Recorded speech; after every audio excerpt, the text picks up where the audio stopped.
Welcome to From Loneliness to Overflow with Matina. I'm your host, a holistic healing coach, divorce recovery coach, and a passionate advocate for personal growth and your guide on the journey to healing. This podcast is for those who are struggling with the feelings of loneliness, disconnection, feeling stuck, and who are ready to discover their inner potential and live a life overflowing with love and connection. Inside, we are going to explore the path from pain to transformation, bridging the gap between loneliness and abundance through heartfelt conversations, spirituality, energy work, and self-awareness. So let's get started on this soulful journey together.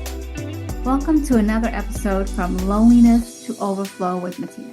Today, we're really talking about what is it that makes a woman decide that the relationship she's in has to end. I know that there are always very personal reasons of why someone is choosing to end a relationship, of why someone is saying that this is not right for them. And sometimes maybe you're not the one who is initiating the divorce. Your partner might be, and you feel left. You're grieving that relationship. You're grieving not having a connection that could rule the world that you envisioned to have with this person. And the reason why I'm speaking about this is also the reason why I started my business almost 6 years ago now. Really came from this place of being disconnected to myself. It came from the place of searching to other people and other things, a sense of belonging, and not having that with myself. It came from this inner pull that told me that there are so many women suffering in silence and they need a voice. When I started my business, I knew what I had overcome. I knew how I found myself. I knew I was on the right trajectory. Right now, I am completely at a different space and place than I was when I started my business, when I started this vow of serving. See, last year I had the privilege to be a part of a book called The Dissy Divorcee. This is a book where 12 women came together and shared their personal story so that the reader who is perhaps going through those emotions and feelings and questions can receive some guidance, can receive some clarity, can know that she is not alone. And while we all have our own personal experiences in this book, it speaks the volume that ever you're going through right now, you have the power to change it simply because you want to. Not in the sense of you want a divorce, but you want something to change. You can't live that pain every single day, in and out, and then feel that one day, maybe just one day, things will shift. Things are going to go better. That hope that keeps you in that prison of pain needs to stop, because the person who is suffering the most is you.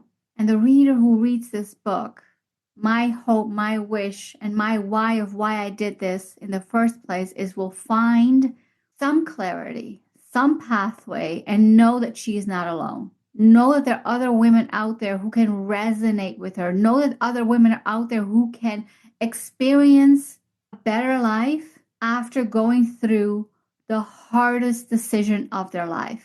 Divorce is never an easy decision, but sometimes it's an important decision. Now, this book is not about complaining about men or complaining about he did, she did, all of that. It is a personal perspective of what the mirror is feeling and thinking when we wrote our stories. When you read my story, it's the mirror that I am looking through right now. This mirror was not my mirror 10 years ago. It was almost 10 years ago when I stepped out of that marriage. And the mirror that I have the privilege to look through today only became this clear is because I did the work that I needed to do to feel the belonging and the safety from myself first. This journey of anyone going through whatever they're going through, is about you deciding what your worth is. You deciding who you are from within. You deciding what you're going to create tomorrow and the day after and the day after. And it's okay. It's necessary, I would say, to find yourself the right person, the right help, the right support system so you can receive the guidance that you are longing for right now. My chapter is not going to resonate with everyone, and that's perfect. It's perfect because those who it is going to resonate with is going to find gems in it. But before I even share my chapter, I want to share with you how this process was for me. Because even though it's been 10 years, it wasn't an easy process. When you get to sit down and write your chapter, it evokes those emotions again. It brings you back into memories that you maybe not have thought about for a long time. At least that's exactly what it did for me. I have spoken about my divorce openly and frequently. So for me, writing a chapter about this wouldn't be affecting me, right? It would not be a big deal. At least that's what I thought it would be. When I actually sat down to write, when I actually thought about what parts of my story do I want to share, I was brought back to many situations that were painful. Many situations where I had let go of my own power. Many situations where I had not honored myself. And facing that hard truth that I was not honoring me, that I was disowning myself, was a very hard pill to swallow. When I thought about specific situations and I experienced my body responding to it when I thought that I had already worked through it, was a reminder of how much more I can let go. And when I sat down to actually write the chapter, I didn't stop until it was done. With tears in my eyes, the words were flowing, and I was healing a little bit more. I was understanding and inviting in new perspectives a little bit more. And I was actually getting to feel those new perspectives in my core. So it didn't become empty words. It was actually felt within me and through me. And it never became a point where I was pointing fingers to anyone, not my parents, not my ex, not myself. And I mind you, the last one, not pointing fingers at myself, was the hardest one to do because I felt that me owning up to my own mistakes was such a humble thing to do and was such an important step to do. And while that is true, what I also was doing is I was owning up to my own mistakes. I was owning up to my own shortcomings, but then I was starting to blame myself for it. I started to devalue myself for it. And that part is wrong. That part pulled me back, pulled me low, pulled me in this stuckness energy that I didn't appreciate. So it doesn't matter wherever the reader is in their own journey. Reading through this book will bring back memories, some of them more painful than others. I want to compel to you to remind yourself of how strong you are for taking that step in the first place. Remind yourself of how strong you are for speaking and sharing your truth with yourself first. How strong you are to now look through a lens of grace, gratitude, and forgiveness for others, but most likely for yourself. It isn't about who did what and what was right and what wasn't. It truly is about you coming back to your own voice, you sharing from your own heart, like every single brave author did in this book. They shared authentically from their own heart, from their own pain, from their own grief. And it became their own journey of wherever they are in their journey right now. But every single time we met, I tell you, I saw strength. I saw resilience. I saw the need and the pull to let other women know that they can make it, that they can create the life that they are looking to create, that they can live a life that they have been longing for deep down inside of them. Without a partner, it doesn't matter. As long as you vow to take care of the person that you vowed to take care of when you stepped into this body. We all vowed to take care of the human that's inside of the body when you look into the mirror. I know we don't see the world that way, but if you really truly think about it, your soul decided to come on this planet at this point in time. Your soul chose this specific body that you're in, vowing to the body that it will take care of it, it will love it, it will hold space for it. It will really be in awe of all that he or she can do. But somewhere down the line, we forget that we vow to take care of ourselves.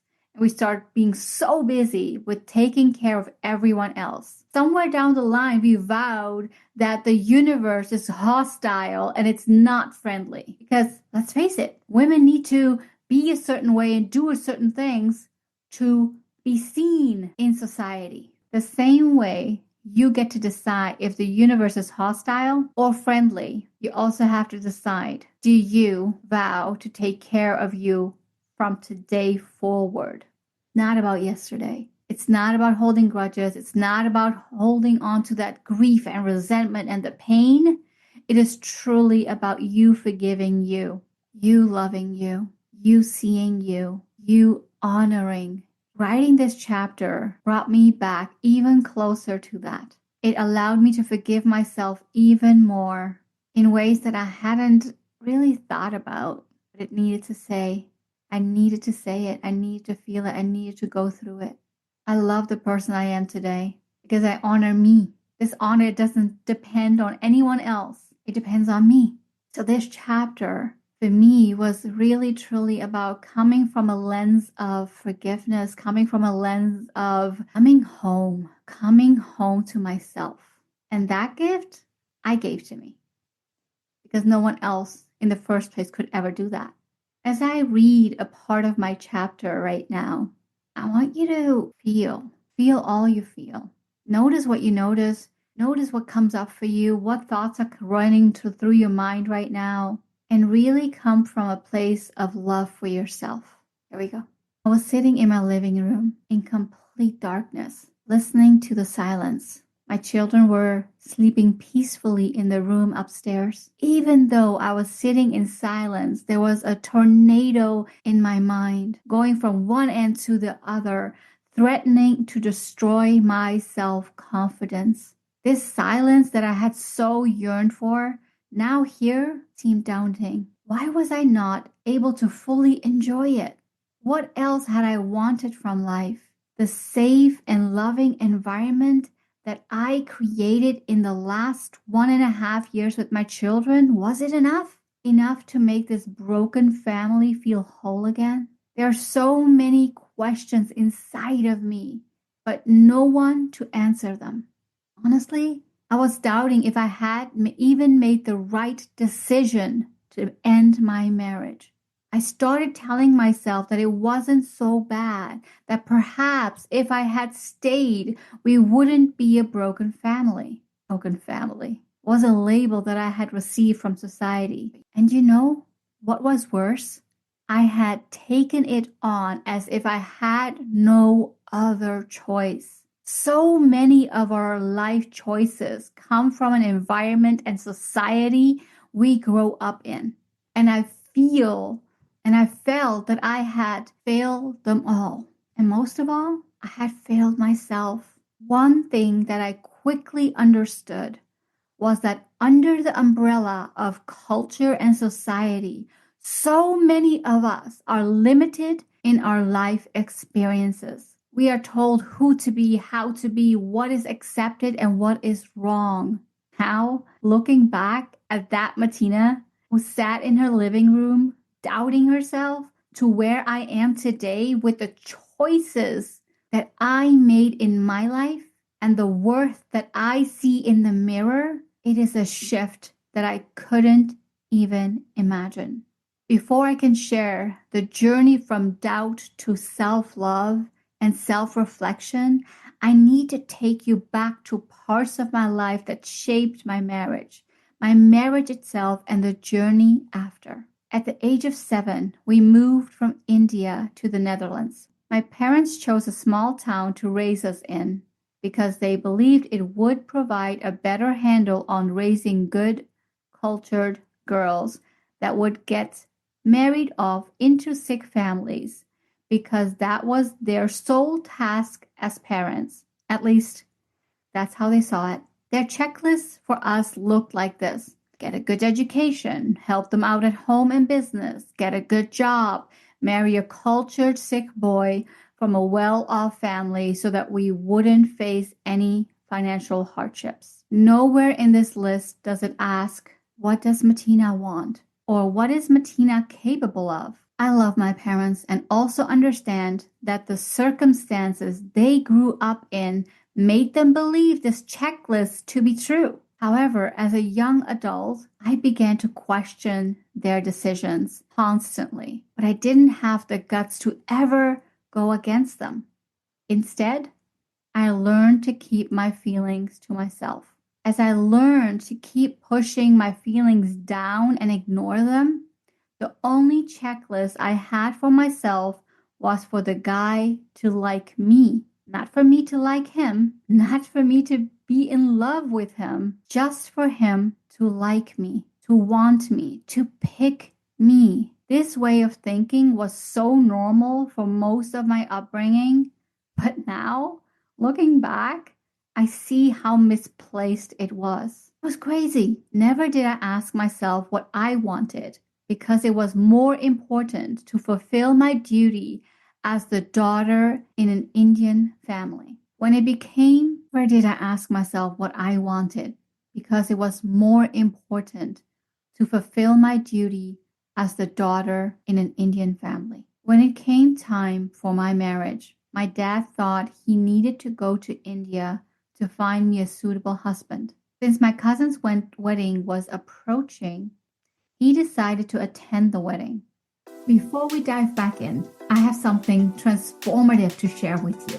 It's called the Alignment Collective: Release, Rebuild, and Rise, my signature group coaching program designed to help you unlock the life you deserve.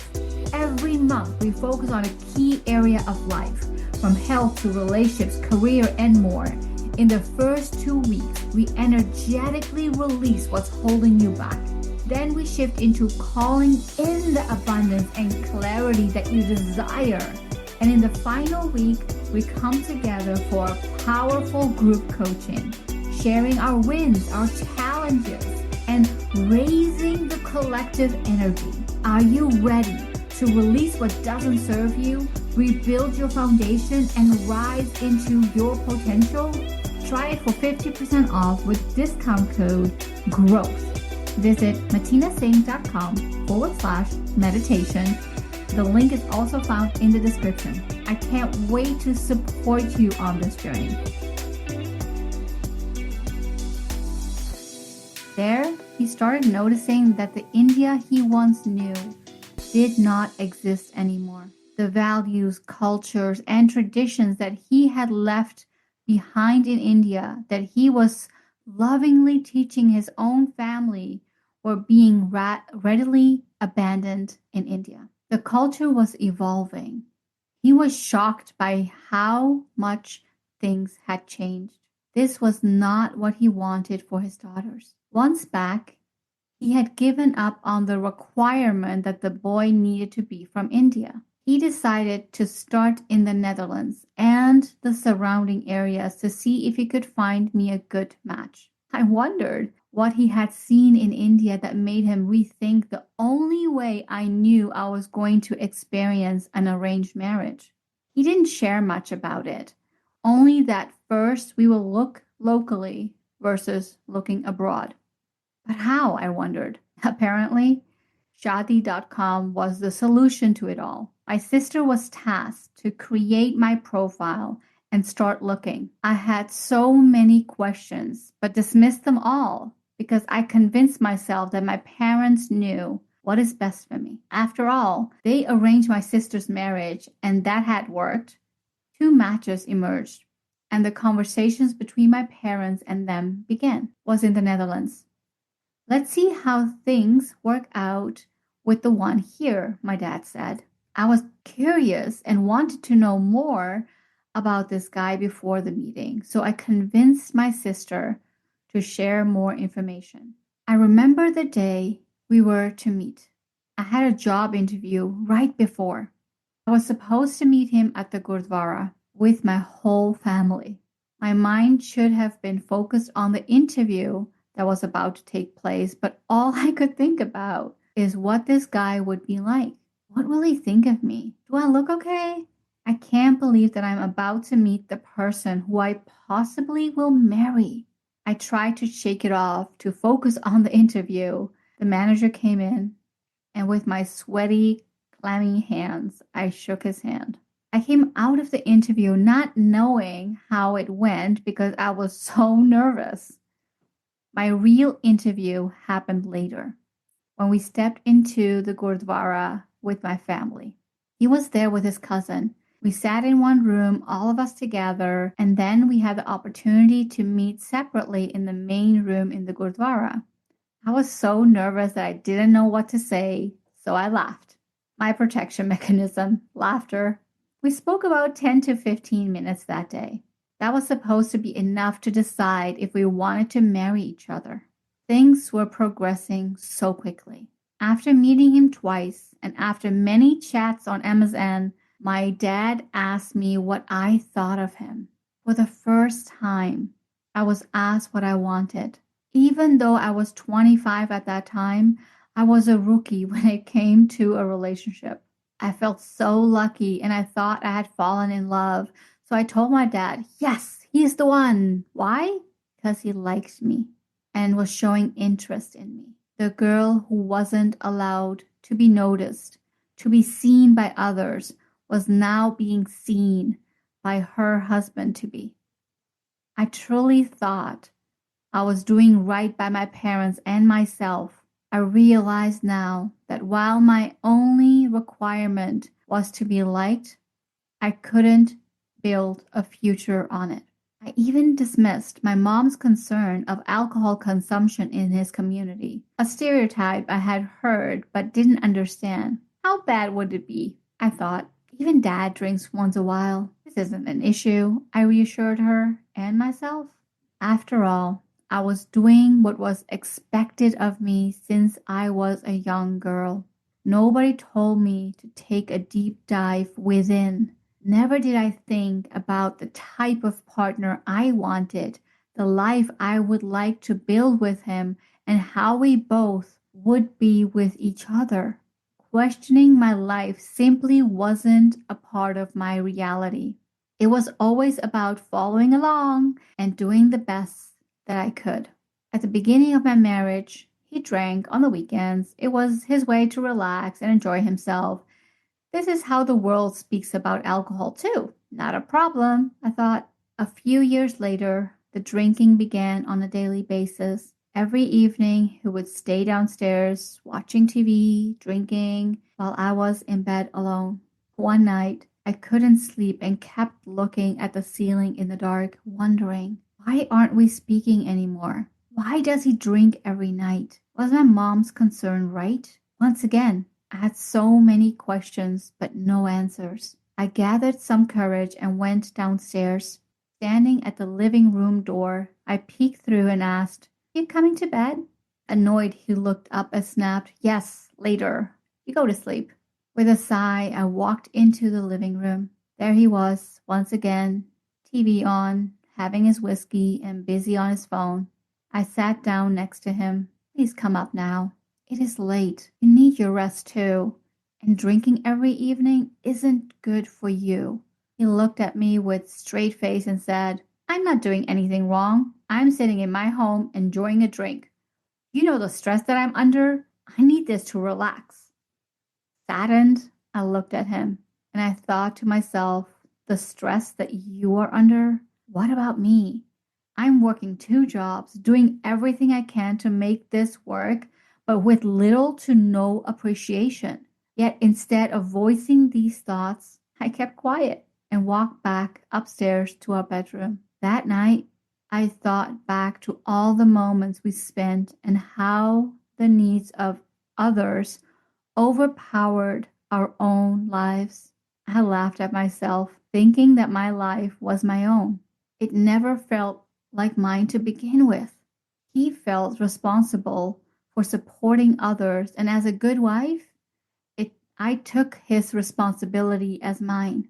As a result, we both worked and did what we could.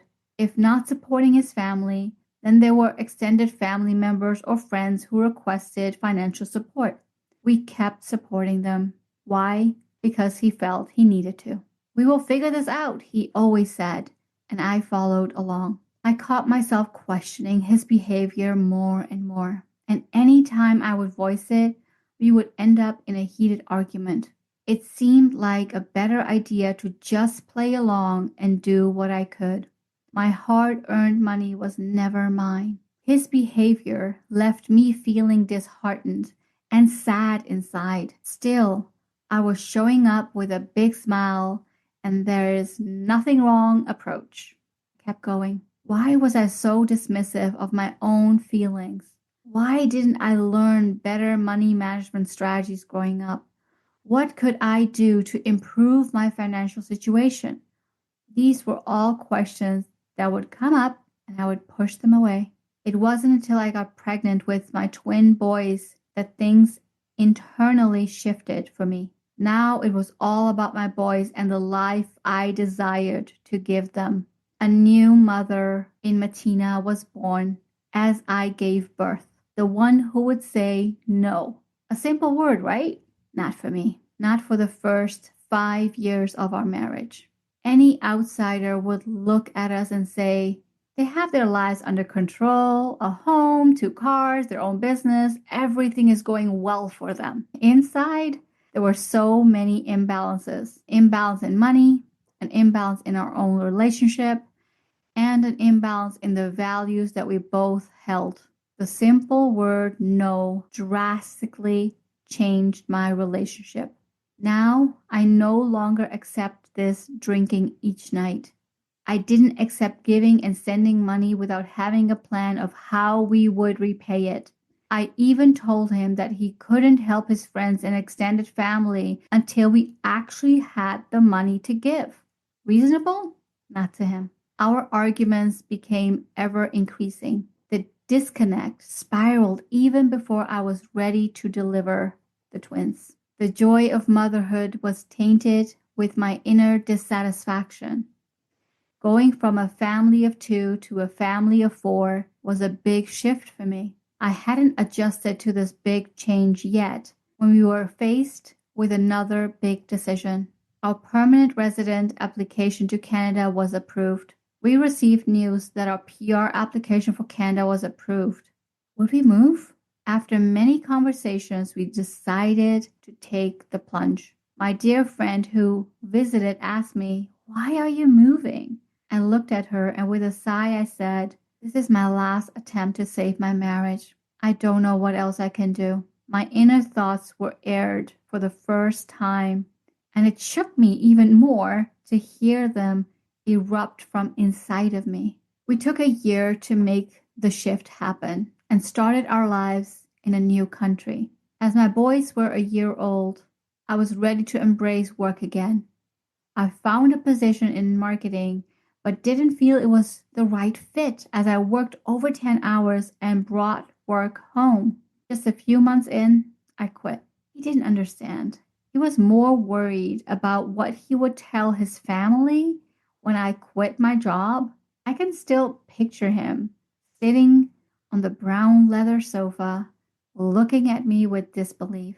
As I sat on the far end of the other sofa, our eyes were spitting fire. None of us felt heard or understood. We both were in our heads with the stories we were telling ourselves. He went on to say, why? His logic? The kids were being taken care of by their grandparents, so there wasn't a need for me to want to take care of my boys. The need was for me to make money. I couldn't believe my ears. Had I heard him right?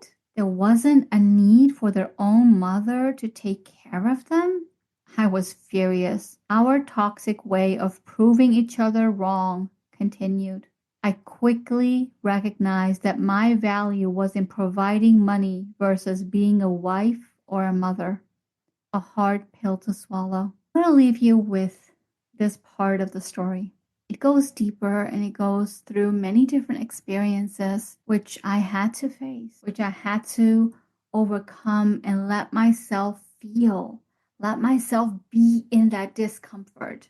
Because through this discomfort, through sharing my story in this chapter, it allowed me to face them even more. It allowed me to welcome myself even more. It allowed me to feel whole a little bit more. This book was released on January 21st last week. And if it inspired you, I compel you to go get the book. While this book is solely focused on South Asian women who are considering or who have been divorced, I feel that this book is for every woman who is going through, has gone through, or is considering a divorce. It can feel like a very rough patch, and that's okay. Remind yourself that you have the power to find yourself again. Remind yourself that you have what it takes to build a life fully aligns with yourself, so that you can feel the overflow, so that you can welcome a better tomorrow. Thank you for listening. Thank you for listening. I hope this episode has helped you to feel less alone in finding tools towards a life which is overflowing with love and purpose. If you enjoyed the episode, please take a second to rate and review. Each review helps us to reach more individuals who are seeking healing and personal growth just like you. And don't forget to take a screenshot and share your aha moments on your Instagram stories and tag me, Singh Matina. See you next week. Take care.